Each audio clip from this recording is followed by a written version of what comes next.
सहारा enterprises, तुमच्या स्वप्नातली गाडी आता कमी किमतीत. इचलकरंजी शहरालगत असलेल्या कबनूर चंदूर रोडवर कोन्नूर पार्कमधल्या सहारा एंटरप्राइजेस इथं पश्चिम महाराष्ट्रातली विविध बँका आणि फायनान्स कंपन्यांनी जप्त केलेल्या जुन्या दुचाकी आणि चारचाकी गाड्यांची विक्री केली जाते. शोरूम किमतीपेक्षा 25 ते 50% कमी दरात, उत्तम स्थितीत आणि संपूर्ण कागदपत्रांसह त्वरित डिलिव्हरी.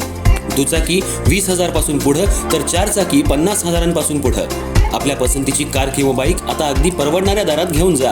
विश्वास, पारदर्शक व्यवहार आणि उत्तम सेवा हेच आमचं वैशिष्ट्य.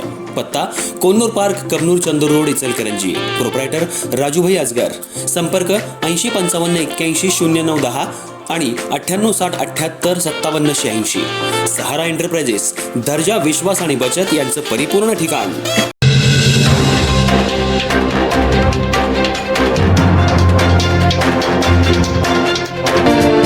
नमस्कार, मी तेजस्विनी मगदूम. एम मराठीमध्ये आपल्या सर्वांचं स्वागत आहे. पाहूयात ठळक घडामोडी. इचलकरंजी महानगरपालिकेच्या निवडणुकीत रोज नवनवीन घडामोडी घडतायत. प्रभाग क्रमांक 2 मधील शिवशाहू आघाडीच्या उमेदवारांना पाठिंबा देण्यात आला आणि भाजपला मोठा धक्का देण्यात आला. भाजपच्या निष्ठावान कार्यकर्त्या सरचिटणीस पूनम प्रकाश जाधव यांनी हा पाठिंबा दिलाय. तसंच माजी नगरसेवक सावकार गणू गोसावी, ॲडव्होकेट संजय सावकार यांनी सुद्धा शिवशाहू आघाडीच्या 4ही उमेदवारांना पाठिंबा दिलाय.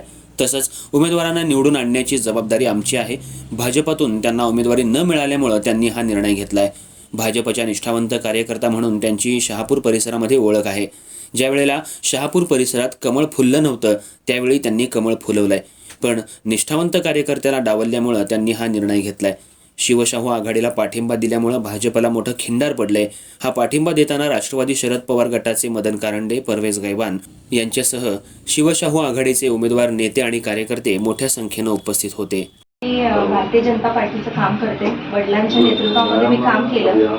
काम करत असताना काही संघटनात्मक ज्या पद्धतीनं काम करायला लागते त्या पद्धतीनं लोकांपर्यंत कुठलंही पद, जे काही नगरसेवकाचं पद नसताना आमचं घराणं, जे माझी आता दुसरी पिढी वडिलांची, त्यापासून मी काम करत राहिले.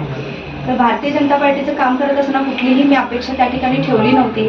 का तर एक दिवस आपल्याला ह्या जनतेमध्ये काम करत असताना आपल्याला एक असं नेतृत्व घ्यायचं आहे हातात की त्यामुळं लोकांची काही कामं राहिलेली भागातली ती आपल्याला करता यावी म्हणून.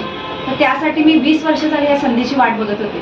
तर ती संधी आलेली माझी हातातून त्यांनी हिरावून घेतली आणि त्या गोष्टीचं जास्त दुःख त्या गोष्टीचं वाटतं की एक सामान्य घरातली मुलगी जर एक महिला म्हणून भागाभागात गल्ली गल्लीतून एका महिलांचं रात्री 11 असू दे, सकाळी 6ला असू दे, मी त्या ठिकाणी काम केलं. हे पक्षाला दिसलं नसेल का, हा तर माझा मोठा प्रश्न मी दोघांनाही विचारलेला आहे. राहुल आवडे साहेबांनी विचारलेला आहे आणि हळवणकर साहेबांनी विचारलेलं आहे. मला तर हळवणकर साहेबांनी एकही फोन केलेला नाही. एक वडील म्हणून मी त्यांना वडील वारल्यानंतर मांडलं होतं, साहेब काही असलं तर तुम्ही मला मार्गदर्शन करायचं. साहेबांची मी वाट आत्तापर्यंत बघत होती की साहेबांनी मला एक कॉल करावा, तर साहेबांनी मला कॉल केलेला नाही आहे. जास्त दुःख हे वाटते की आपण एका कुटुंबात राहिलो होतो आम्ही आणि एका कुटुंबातल्या एका मोठ्या वडीलधाऱ्या माणसानं आपल्याला फोन न करणं आणि आपली चौकशी न करणं, विचारपूसही न करणं. मी त्यांच्या एका फोनवर मी माझा अपेक्षित उमेदवार जो भरायला जाणार होते ते थांबवलं होतं की ते मला म्हणले होते न्याय देणार. न्याय काय देणार साहेब तुम्ही? मी त्यांना सांगितलं होतं मला न्याय 5 वर्षाचा मला द्या तुम्ही देत असाल तर. ते नाही म्हणले मला. त्यामुळं मलाही विचार करावा लागला की आपण अशीच कामं करत राहिलेलो आहे. तर हे जर मिळत असेल संधी तर आपण काम करू. त्यासाठी मी थांबले, तरी देखील मी थांबले होते.